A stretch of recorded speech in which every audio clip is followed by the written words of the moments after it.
నిన్ను ప్రేమిస్తున్నానని రంగంలో వాళ్ళ ఇంటి మీదకి వచ్చాడు ఆ కుర్రోడు. వాళ్ళ పెట్టాడు. అప్పుడు ఏం చేస్తున్నారు ఆ తల్లిదండ్రులు?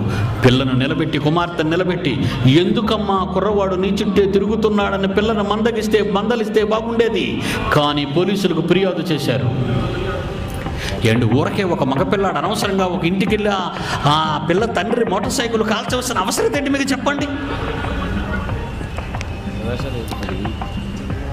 10,000 రూపాయలు ఎందుకు తీసుకున్నావు ఆ కుర్రవాడి దగ్గర?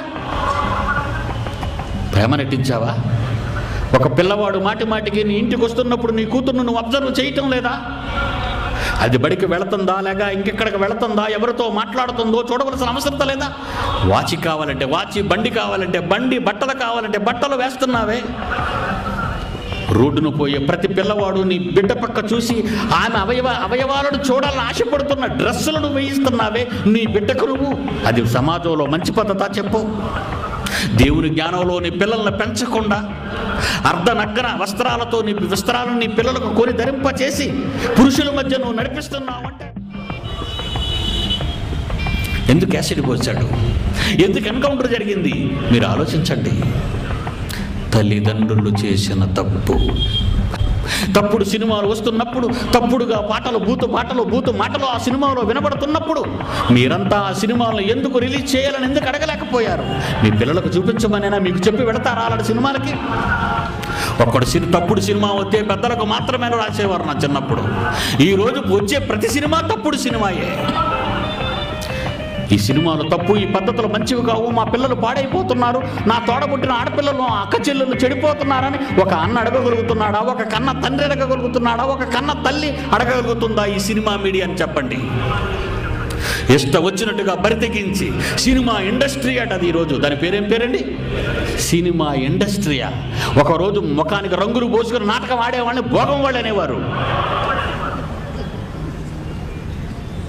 భోగం వాళ్ళు అనే వాళ్ళని ఈరోజు ఒక ఇండస్ట్రీ అయిపోయింది. వాడికి పద్మశ్రీ అవార్డులు, పద్మభూషణ్ అవార్డులు. ఏంటండి ఇదంతా? ప్రభుత్వానికి బుద్ధుందా?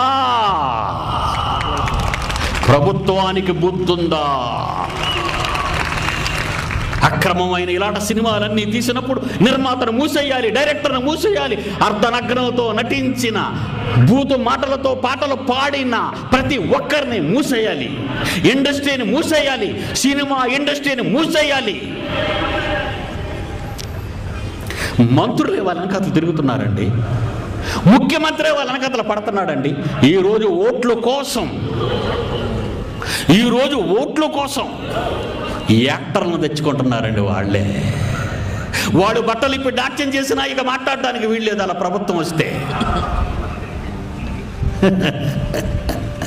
ఎవరండి చెప్పగలరు వీళ్ళకి? ఎవరండి శాసించగలరు వీళ్ళని?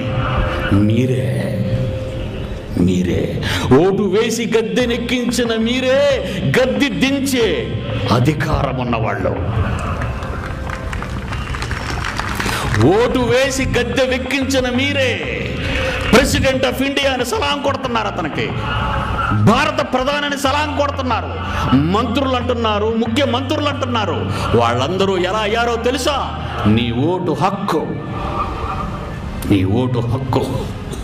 ఆ హక్కును ఒక్కసారి నువ్వు మడత పెట్టేయి. ఈ ఎన్నికల దగ్గరకు నువ్వు వెళ్ళొద్దు. సభ్య సమాజాన్ని అశ్లీలతతో కూడిన పరిస్థితులను కల్పించాలని మాట ఇచ్చి మీ మధ్యకు మాట ఇచ్చేవాడే మిమ్మును సరిగ్గా ఏలేవాడవుతాడు.